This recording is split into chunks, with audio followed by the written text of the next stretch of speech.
Welcome to Chitra's cooking fish. இன்றைக்கி வீடியோவில் அரிசி எதுவுமே சேர்க்காம கம்பு முளைக்கட்டிய கொள்ளு வச்சு நல்ல ஒரு ஹெல்த்தியான தோசை தான் எப்படி செய்கிறதுன்னு பார்க்க போகிறோம். கம்பு முளைக்கட்டிய கொள்ளு ரெண்டுமே நமக்கு உடம்புக்கு நல்லது, நிறைய ஹெல்த் பெனிஃபிட்ஸ் இருக்குது. கம்பு உடம்புக்கு குளிர்ச்சி, அதிகப்படியான புரோட்டீன் சத்தும் நார் சத்தும் இருக்குது. கொள்ளு பார்த்திங்கன்னா நமக்கு வெயிட் லாஸ்க்கு ரொம்பவே ஹெல்ப் பண்ணும். இந்த சிறுதானிய தோசைக்கு ஒரு ஹெல்த்தியான முருங்கைக்கீரை துவையலும் எப்படி செய்கிறதுன்னு பார்க்கலாம். இப்போது 1/4 கிலோ மெஷர்மெண்ட் உள்ள ஒரு கப் எடுத்திருக்கேன். எல்லாம் ஒரே அளவாக எடுத்துக்கோங்க. ஒரு கப் அளவுக்கு முளைக்கட்டிய கொள்ளு எடுத்திருக்கேன். அதே கப்பில் ஒரு கப் அளவுக்கு கம்பு எடுத்திருக்கேன். 1/2 கப் அளவுக்கு வெள்ளை உளுந்து எடுத்திருக்கேன். நீங்கள் கருப்பு உளுந்து கூட சேர்த்துக்கலாம்.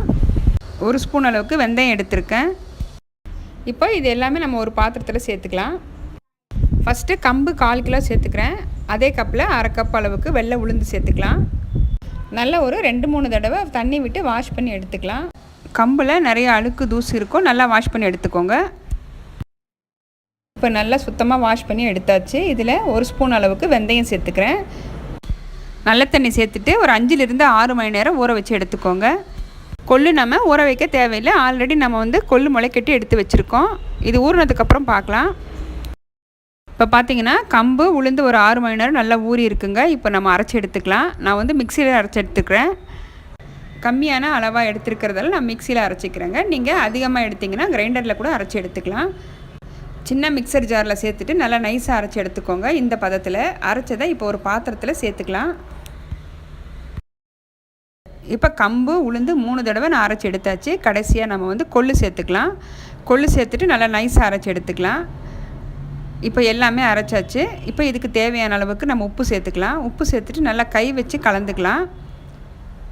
இப்போ கிளைமேட் நல்லா குளிராக இருக்கிறதால நீங்கள் கை வச்சே கலந்துக்கோங்க. அப்போ தான் நல்லா புளிச்சு வரும்.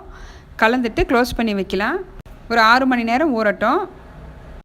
இப்போ நைட் அரைச்சி வச்சுருக்கேன், காலையில் பார்க்கலாம். இப்போ மாவு பார்த்திங்கன்னா நல்லா பொங்கி வந்திருக்கு. நல்லா ஒரு தடவை மிக்ஸ் பண்ணிக்கலாங்க. நம்ம இதில் சோடா மாவெல்லாம் எதுவுமே சேர்க்க தேவையில்லை. நல்லா ஒரு தடவை கலந்துட்டு தோசை ஊற்ற ஆரம்பிச்சிடலாம். இதுக்கு ஒரு ஹெல்த்தியான ஒரு சட்னி எப்படி செய்கிறதுன்னு பார்த்துடலாங்க. 2 கைப்பிடி அளவுக்கு முருங்கைக்கீரை எடுத்திருக்கேன். நல்ல ஃப்ரெஷ்ஷான முருங்கைக்கீரை எடுத்திருக்கேன். சின்ன துண்டு அளவுக்கு இஞ்சி, ஒரு 6-7 பூண்டு பல் எடுத்திருக்கேன். 2 வெங்காயம், ஒரு தக்காளி எடுத்திருக்கேன். காரத்துக்கு ஒரு 4 காஞ்ச மிளகாய், கருவேப்பிலை, அப்புறம் கடலைப்பருப்பு, உளுத்தம்பருப்பு எடுத்திருக்கேன். இப்போ ஒரு பேன் வச்சுருக்கேன். இதில் 1 ஸ்பூன் அளவுக்கு எண்ணெய் சேர்த்துருக்கேன். எண்ணெய் காஞ்சதும் நம்ம எடுத்து வச்சுருந்த கடலைப்பருப்பு, உளுத்தம்பருப்பு சேர்த்துக்கலாம். நல்லா ஒரு தடவை ஃப்ரை பண்ணிக்கோங்க. ஒரு கொத்து கருவேப்பிலை சேர்த்துக்கிறேன். 3 காஞ்ச மிளகாய் சேர்த்துக்கிறேன். ஒரு சின்ன துண்டு அளவுக்கு இஞ்சி சேர்த்துருக்கேன். பூண்டு சேர்த்துக்கலாம். பூண்டு சேர்த்துட்டு வெங்காயம் சேர்த்துக்கலாம். வெங்காயம் கொஞ்சம் வதங்கட்டும். வதங்கினதை நம்ம தக்காளி சேர்த்துக்கலாம். இப்போ இந்த சட்னிக்கு ஒரு 1/2 ஸ்பூன் அளவுக்கு கல் உப்பு சேர்த்துக்கிறேன். இப்போ பார்த்தீங்கன்னா வெங்காயம் நல்லா வதங்கி வந்திருக்கு. நம்ம எடுத்து வச்சுருந்த தக்காளி சேர்த்துக்கலாம். ஒரு தக்காளி சேர்த்துருக்கேன். தக்காளி கொஞ்சம் வதங்கினதை நம்ம முருங்கைக்கீரை சேர்த்துக்கலாம். 2 கைப்பிடி அளவுக்கு நல்ல ஃப்ரெஷ்ஷான முருங்கைக்கீரை எடுத்திருக்கேன். வாஷ் பண்ணிவிட்டு சேர்த்துக்கிறேன். முருங்கைக்கீரையில் நீங்கள் பொரியல் கூட்டு தான் செய்வீங்க. இந்த மாதிரி நீங்கள் தொக்கு செஞ்சு இட்லி தோசைக்கு சாதத்துக்கெலாம் வச்சு சாப்பிட்டுக்க டேஸ்ட் ரொம்ப நல்லாயிருக்கும். முருங்கைக்கீரை சேர்த்துட்டு ஒரு 5 நிமிஷத்துக்கு நல்லா வதக்கிக்கலாம். ரொம்ப நேரம் வதக்க தேவையில்லை. இப்போ பார்த்தீங்கன்னா முருங்கைக்கீரை நல்லா வதங்கி வந்திருக்கு. இப்போ கொஞ்சம் நேரம் ஆறட்டும்.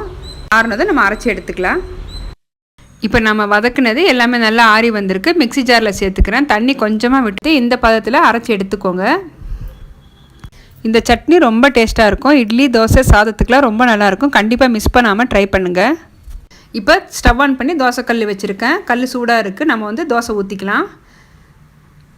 உடல் எடை குறைக்கணும் அப்படின்னு நினைக்கிறவங்க கண்டிப்பாக நீங்கள் இதே மாதிரி செஞ்சு சாப்பிடுங்க. நல்லாவே உங்களுக்கு வெயிட் லாஸ் ஆகும். ஏன்னா இதில் நம்ம அரிசி எதுவுமே சேர்க்கல. கம்பு முளைக்கட்டிய கொள்ளு உளுந்து மட்டும் சேர்த்து செஞ்சுருக்கோம். டேஸ்ட்டுமே பார்த்திங்கன்னா ரொம்ப நல்லாயிருக்கும்.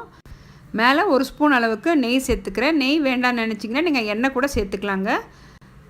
இப்போ க்ளோஸ் பண்ணி வேக வச்சுக்கலாம். இப்போ ஒரு பக்கம் பார்த்திங்கன்னா நல்லா வெந்திருக்கு.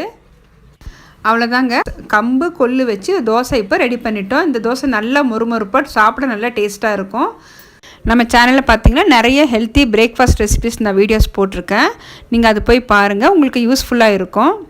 இந்த பிரேக்ஃபாஸ்ட் நீங்கள் ட்ரை பண்ணி பாருங்கள். இந்த வீடியோ உங்களுக்கு பிடிச்சிருந்ததுன்னா வீடியோக்கு லைக் பண்ணுங்கள். மறக்காமல் நம்ம சித்ராஸ் குக்கிங் ஃபிஷ் சேனலை சப்ஸ்கிரைப் பண்ணிவிட்டு பெல் பட்டனை ப்ரெஸ் பண்ணி ஆளுங்கிற ஆப்ஷனை கிளிக் பண்ணி வச்சுக்கோங்க. அப்போ தான் நான் போடுற வீடியோஸ் உங்களுக்கு தொடர்ந்து நோட்டிஃபிகேஷனாக வரும். தேங்க்ஸ் ஃபார் வாட்சிங்.